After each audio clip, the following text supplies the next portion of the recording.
on Saturday night. Stan, what do you make about this revelation that there's these biolabs in a war zone that Putin's closing in on? Well, outside of the obvious, I mean, we've just been through a pandemic, this thing, you might have heard of it, this COVID-19 thing. So, I mean, you're like, oh, well, so there's a potential bio research facility, as Victoria Nuland called it, that they're concerned about in Ukraine that's dealing with BSL-3 pathogens. That sounds like, kind of a big deal to me. That's the obvious story. Who's got a hold of these? Are they destroying these samples right now? Apparently, they have what's called, I learned this word today, a depositarium, where they have a pathogen collection there. Well, what's in the collection? I promise you it's not, samples of Lysol. It's probably pathogens. Again, an area of obvious concern. But the real story I see here, Jesse, is there's a bigger story here. And not to try to wax philosophic here, but, we're in this real crisis of truth here right now in America. We are. People who are supposed to be nonpartisan, trusted arbiters of truth, the media, fact checkers. I mean, their name is fact checkers. Like, you literally have one job. They're actually doing the opposite now. They reported just a week and a half ago that this story about these bio research facilities in Ukraine was a conspiracy theory. You had Snopes reporting on it, USA Today. USA Today, formerly a respected newspaper until they got into fact checking. Now we're at the point where when USA Today and Snopes fact check it and say it's like a hoax and this is a conspiracy theory or imply as much, you almost know it's true. So the problem we're having in America right now is because you can't trust the government. You can't trust bureaucrats anymore, Fauci and the CDC. You can't trust fact checkers and you can't trust the media. We have this hole in the sand, and it's filled by basically anything and any place that can fill it in with something that even sounds tenable or rational.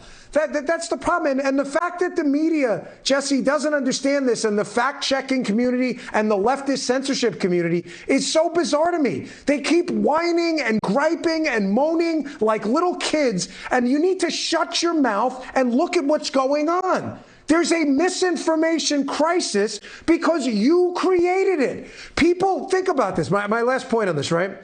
People trust the three-card Monte guy from 1982 Times Square more than they trust the media or fact checkers.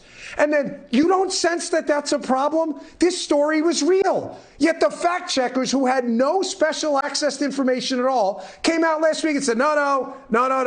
That's a bad story for the Biden administration. Obama may have been involved in this. So that's a hoax, and you're banned from Facebook if you put it up. And you wonder why we are where we are right now with the information crisis in the country. We had our team at primetime just research it, and we found it was on some Senate websites. We found Barack Obama on camera talking about...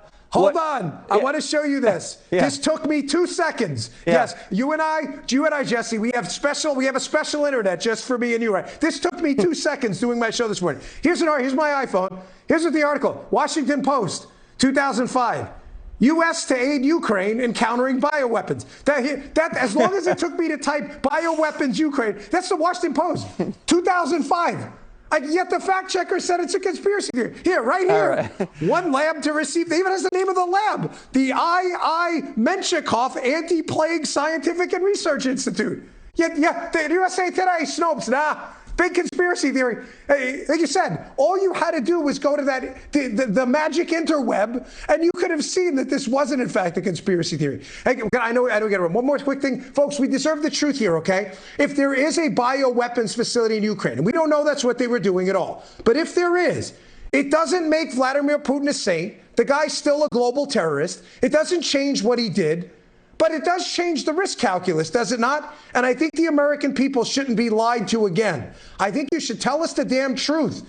This is consent of the governed. It's our country. You work for us. It's not a darn campaign slogan. I get it. We're not all in the CIA. We don't have to do this. We don't have to know every single dark detail. But stop freaking lying all the time. Yeah. Stop it. Just treat Nobody trusts you anymore. Treat us like adults. That's all we want. Yeah. Dan Bongino, thank you so much. Thanks, buddy.